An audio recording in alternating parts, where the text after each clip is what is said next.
Rumours are that Julian Nagelsmann will be the next manager of the German national team after Hansi Flick was fired earlier this week, which got us thinking in Room 442, what is the biggest job in international football management? So not clubs, countries. Is it Germany? Is it England, where, of course, Gareth Southgate currently resides? The very controversial Luis de la Fuente in Spain. Brazil's Fernando Diaz, for now. We all know that obviously Ancelotti is on his way there. Scaloni in Argentina, of course, won the World Cup. Didier Deschamps with France. The new guy at Italy, Luciano Spalletti. Is there somewhere else? What is the biggest job in world football for international managers? Have you got an obvious choice, Bertie? Yeah, I have two. I think number one was Argentina because of Messi. I think now it's Brazil. And it's been Brazil for a long time. So why was it Messi? Because they had to win it with Messi? They had to win it with Messi. You could probably say the same thing for Ronaldo, but for some reason, maybe I'm off the mark by saying this, but I felt like there was more pressure on Messi to win the World Cup with Argentina than on Ronaldo to win the World Cup with Portugal. He also had the Euro Cup, which I think Portuguese fans were happy about. But I'll go back to Brazil. Listen, they haven't won since 2002. Yeah. It's 20 plus years.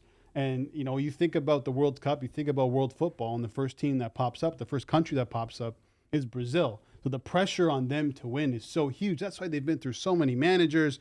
They've gone through golden eras and the Neymar era, and they still can't get it done. And now with Ancelotti coming in, there's even more pressure because now you're getting a really recognized manager.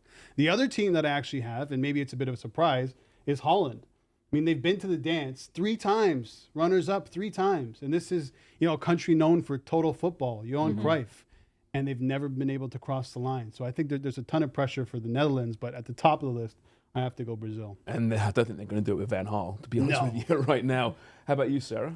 We're on the same page today. I told you Brazil off camera, and I'm sticking with it. Like, they are the country that you think of when you think of football. 5 stars. And the amount of talent this team produces as well. Through every generation, they are the country of football. Like, Brazil is football, and there's no other country I think that is more related to the game than Brazil. So the fact that they haven't won in over 20 years, but have produced still some of the best footballers we've seen in that time. Albert mentioned Neymar, but there's so many players there, and yet they still, not only haven't they won like a World Cup, they haven't made it to a semifinal either. It's been a long time. They've crashed out. I mean, no one forgets 2014 when they hosted it and got absolutely destroyed. But like, the amount of pressure that's on this team and what it means, what football means to Brazil as well, I think it's such a dangerous job almost, because the amount of pressure is. Yeah, I don't think there's any job that has more pressure and that is bigger than Brazil. I don't agree with that at all. I mean, listen, I think it's Shock. maybe the best. Englishman doesn't agree. Yeah, but I've got a good reason for this. I think it might be the best job, Brazil, in many regards. If you win that, then you're going to be deified forever. And being a Brazilian football manager, pretty good gig, right? All the talent you have available to you.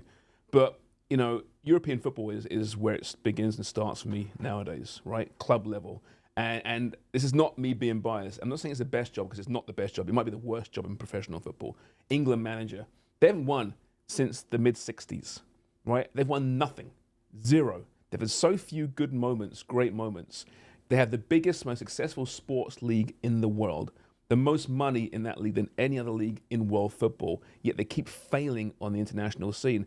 The man that achieves, or woman that achieves that goal, will be someone remembered forever.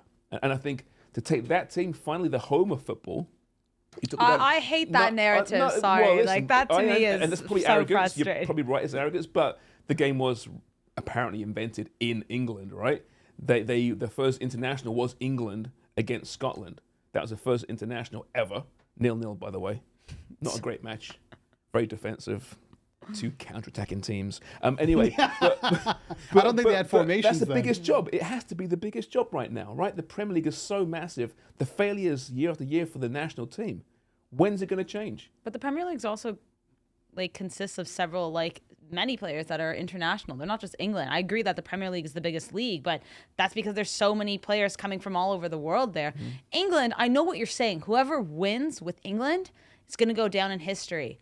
But as of right now, they haven't won in so long. And that's why. Brazil won, okay, but it was 2002. That isn't actually that many World Cups ago. Football in South America is different. It's it's a way of life. Like they prioritize football over everything else. It's religion almost. So that's also why I think we were just talking last week about how CONMEBOL qualifiers are the best. Like they have to go through way more difficult games, not playing, like Luxembourg or Cyprus. Luxembourg's playing really well, by the way. Portugal and just they beat could them. qualify for Portugal Euro. beat them 9-0. I know, but prior to that, they're playing really well. But you know what I mean? Like, there's just so much more, I think, involved. And like I said, 5 World Cups. These guys are the home of football. Like, there's nothing. But this whole argument, I want to get Bertie's opinion here too. This whole argument about, it's just different in Latin countries, football, it's religion. I'm sorry, you go to England or you go to other parts of Europe, right? It's the same, right? The hardcore fans live and breathe and die around that football They'll team. kill each other and that though Saturday for at 3 football. p.m. Like Yeah, Brazil and Argentina will kill each other in a football game. Like, and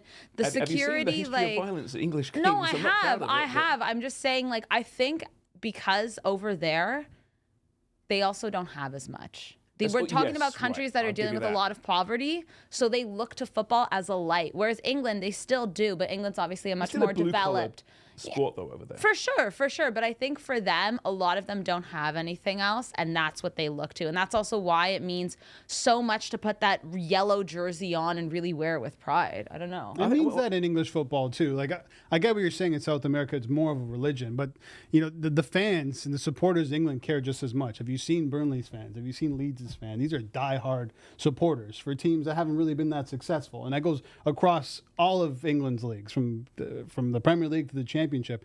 And I'll agree with James. Like if you're looking at the top 3 toughest jobs in international football, England is definitely in there, especially right now. Especially right now, where this talent pool is maybe the best talent pool ever. It's up there. Graham Souness was just saying, he goes, forget Lampard, forget Gerrard, forget Scholes. Now you got Kane, Bellingham, Saka, Marcus Rashford, but you did have Terry Declan Rice. back then, and I agree. Carragher and Ashley Cole. True, right. yes. Defensively, it's changed. But the biggest difference from then till now is that English players are now moving abroad and being successful in Spain, in Germany, in Italy. That's never happened before. Yeah. So I think now for England, it's even more imperative and important for them to win something because they have the talent at the moment. They have one of the best strikers in the world. They maybe have the best young midfielder in the entire world. You can say what you want about the defense and the keeper, but it all comes together at these tournaments recently. They're going deep, semifinals, finals. So they're knocking on the door. The pressure's there. I think you've got to also factor in the media as well, the media pressure, right? Brutal. There's nothing like it in tabloid-heavy Great Britain, England specifically. Now, I know there's pressure in other countries. I'm not dismissing it, but compared to South America, I think the media is probably a lot harder in England than South America. And that's not to dismiss how hard it is there. They'll just go and collect your head in South America. Well, it's more organized in England, right? In fairness, right? There's more levels of football as well, organized football. Yeah. It's a different beast entirely. No, and there's other sports, to your point, and it's a good one, that there's more to watch in England, right? You could be a rugby fan or a cricket fan, whereas you're in South America, it's football. Football only. Yeah. Right? Or maybe beach football or Yeah. other kinds of football, but it's football. So let's say England and Brazil are the top 2.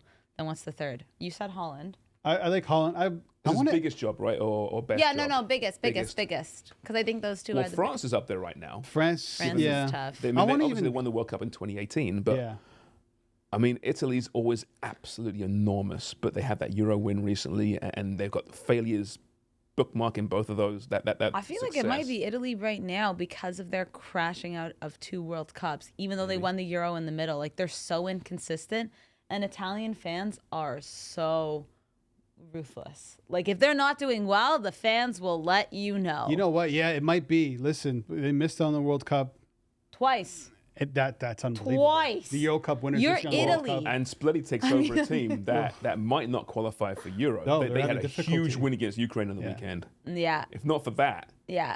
this is a brand new manager. But they don't look good either. Like, it's not, I don't know. How much currency does winning a European Championship have, right? Because Mancini stuck around despite failing to qualify for the last World Cup because he'd won the Euro. Yeah. It should count for a lot, Charles, but we know how it is in football. It's what have you done for me lately? Yeah. Okay, you won the Euro. You didn't make the World Cup. I think How does that even happen, right? So that's right. That's what's that term called, like front of mind or whatever that is for Italian fans. Okay, you won it, but why aren't we in the World Cup? I think, yeah. North Macedonia, that's why. Oh God, That's incredible. I would say man. Italy's. If you're gonna like power rank them, Italy's definitely in there. I almost want to say Uruguay. I know that's not probably like a popular pick, but Bielsa. But I'll say, a successful country. Well, they hosted the first World Cup and I think won it as well, didn't they? Yeah, they won. Did they win a couple in the 50s? Yeah. I know they're going through a bit of a transition, one. but when it comes to South American teams, I'd say But it's not one of the Uruguay's bigger probably jobs. I mean, No. and listen, it's enormous. And this isn't one of those arguments where, well, it's either you are or you're not. I mean, these are all huge jobs, and each country's got its own personality regarding football. So when I come across as being really English biased, I get that will upset Italian fans and Brazil fans. I understand that, but I think England gets almost dismissed sometimes because of the fervor in South America. But this fervor in England, trust me, it's just more sports to watch, perhaps, so it's spread out more. But you go to an English game, everyone says it's the best atmosphere in world football, right? And you're right, you might not die in the stadium, whereas certain games in South America, you might. So I get that. Not something that you should brag about. No, I don't think No, so I either. wouldn't. I That's wouldn't. the crazy part. No. But I mean, listen, what about Germany's a huge job as well, right? Such traditional strength and success, not recently. Spain, I mean, we haven't mentioned Spain, right? This is a team that dominated the mid-2000s. This is a team now where I think the pressure is on De La Fuente more than it was prior with Lopetegui and Enrique, because now they have the talent again. They went through that transition. That was the thing. Everyone, the Busis, Xavi, Iniesta, Sergio Ramos, they're all gone. But now if you look at this team, Alejandro Balde, Pedri, Gavi, Lamine Yamal, like this team looks like it can be scary and scary for a really long time. So now it's like, okay, you've rebuilt, the talent is there. What are you going to do with it? Like, I think now it's tough right now for Spain, especially you got the women just winning a World Cup. You want to be that team that can bounce back and say, okay, we'll win one too. Like, you love the partnership there. So I think right now the pressure is on for him specifically, but because of the present moment that they're in. Well, yeah, De La Fuente is also one of Rubiales' cronies. Always right? circling back. But it's true, right? No, I know. mean, it's you're just, going through it's association. just, Oh, God, what a disaster. yeah. They're all massive jobs, but I just wonder if you could pick, you could say you can guarantee you're going to win a World Cup with one of these teams, which one do you want to win it with? Man, I just think the history and the lack of success for England puts them number one, just the pure lack of success. All those other teams here, every one of these teams has had recent success, relatively recent success, right? The fan base have been appeased. That England fan base, trust me, they're just hungering and salivating for success. I don't know what would happen if they won Euros next year. I don't know. But I'll tell you this much, Gareth Southgate will be embossed in bronze somewhere for a very long time. I think you make a lot of fair points. I think, I'd probably go England, number one on that list. I still go Brazil. Just because Brazil also tends to be that team that the neutrals just go to because they are the team of football. Like, Brazil won a World Cup, it would just be everywhere. It doesn't matter where you are in the world. But so would England. The thing is that with England is they have a ton of fans, but they have a ton of haters too. Yeah, but that's It's a good every point. country. I don't Yeah, know. but I I think think you're Brazil right. is like the team of the people almost. I think Brazil is probably the biggest, has most second team fans. Exactly, Right? because if it's your team just, can't win, I want to see Brazil win. Yeah, And part of exactly. it is the It shirts, would just- right? The iconic shirts. And when color television first came around in 1970, that's when Brazil popped. What was into that like? Everyone's. Believe it or not, I wasn't born for that. Oh, man. Every time she's Every chance to get a time. shot in, it's eh? so every easy. You're time. just like baiting the. I don't know. I don't know if I agree with Brazil being the people's second choice. No? I've never heard that before. Really, I know a Who would lot it of be? people. Who would it be? People then? that The aren't people's second choice people is aren't usually football fans. whoever the Cinderella story is in whatever tournament it is. But over the course of all the tournaments, if you had a vote of every football fan in the world and you had to pick a second team, I bet Brazil would be that second Yeah, team. I think so. I don't know if I agree with that one. Who's your second team? I don't have a second team. Attaboy. That's I the don't. right I answer. don't have a second team. That's the right There's answer. no second team. You never have I'm a not like second team. Ferrari. I don't have 19 teams. Don't need to say anything. You hate me because you hate me. Okay, well, listen, good conversation, though. Yeah. And that will sure conjure some debate and call us all sorts of things, including xenophobes. And that's never a probably. bad thing because it's Room 442. Room 442 is brought to you by North Star Bets. That's a win.